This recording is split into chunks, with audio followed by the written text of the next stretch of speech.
Diana Molino from Radio Marti. At the White House, you said that although you have a different position with the United States concerning trade with Cuba, that you want to orient all your dealings as to promote democracy in Cuba. And I have two questions about this. One is whether this is probably the position of all the CARICOM countries. We are speaking on behalf of all of them. And mainly, what do you think you could do to foster democracy in Cuba? First of all, I am speaking on behalf of all the CARICOM countries.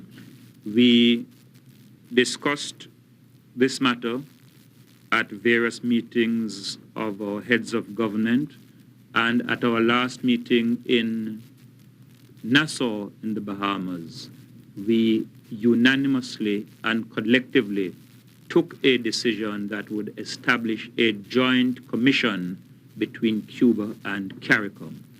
Let me say what that commission is about and what it is not about. It is about promoting practical regional cooperation that takes into account the fact that Cuba is a Caribbean country. It is located in the Caribbean Sea. You can't even move from the United States to the Caribbean without having to overfly Cuba. You can't transport goods between the United States and CARICOM countries without at some time passing through Cuban territorial seas. So, first of all, common sense and pragmatic considerations dictate that we should have some proper working relationships with Cuba.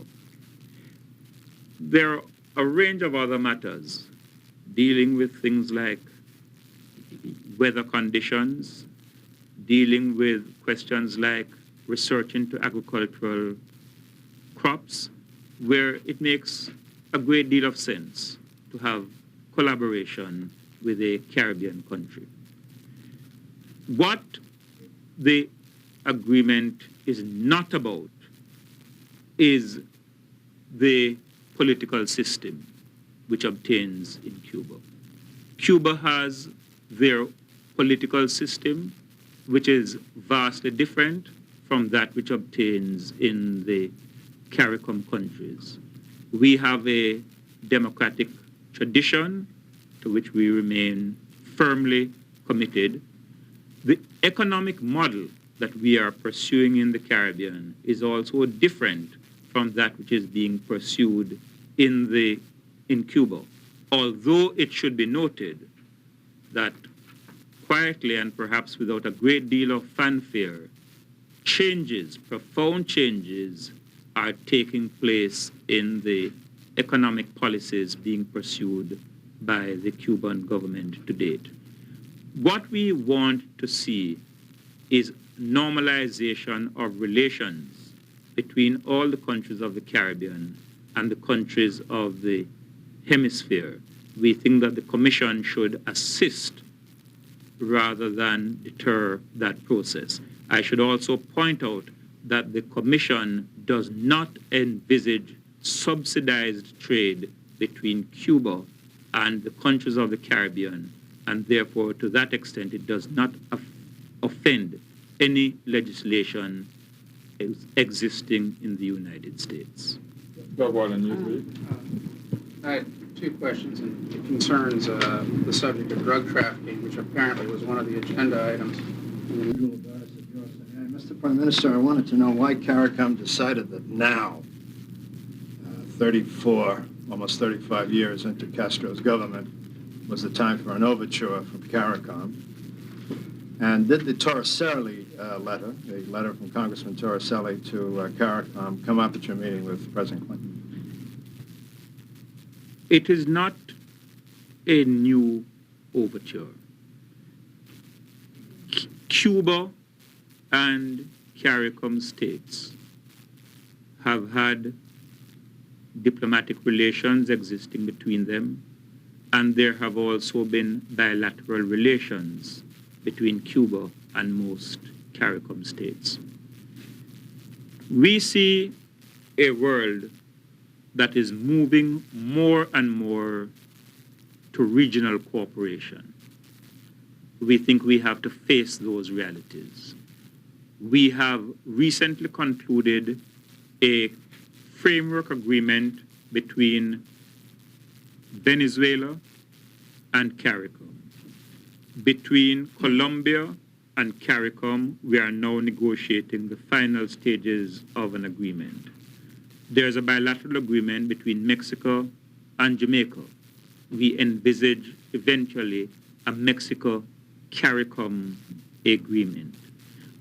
All that is happening is we're saying the agreement for a joint commission between Cuba and ourselves will be essentially of the same character as that which obtains with other countries in the region. May I just point out in closing the answer to that question, that Mexico has agreements with Cuba, Canada has agreements with Cuba. None of those are regarded as being offensive to enable their membership in NAFTA. We don't see why any different considerations should apply to CARICOM in terms of a joint framework agreement from that which exists and was not applied in relation to Mexico and Canada and their eligibility to be partners in the NAFTA agreement. The Torricelli matter did not arise in our discussions. 5 congressmen had written to us expressing their concerns. There was a joint response from all territories to the 5 congressmen who wrote us, and copies of that can be made available to you if you're interested. Lena, and then. Mr. Prime Minister, back to the Cuba thing. You mentioned at the White House that you would be willing, that is, CARICOM would be willing to play a mediator role between the United States and Cuba if called on to do so. I just wondered if in any of your discussions did the Cuban make any overtures to you to play such a role? Neither side has called upon us to play such a role, and we would not try to play such a role unless invited so to do. All we're saying is that if both parties feel our assistance could be useful, then we are prepared to make it available.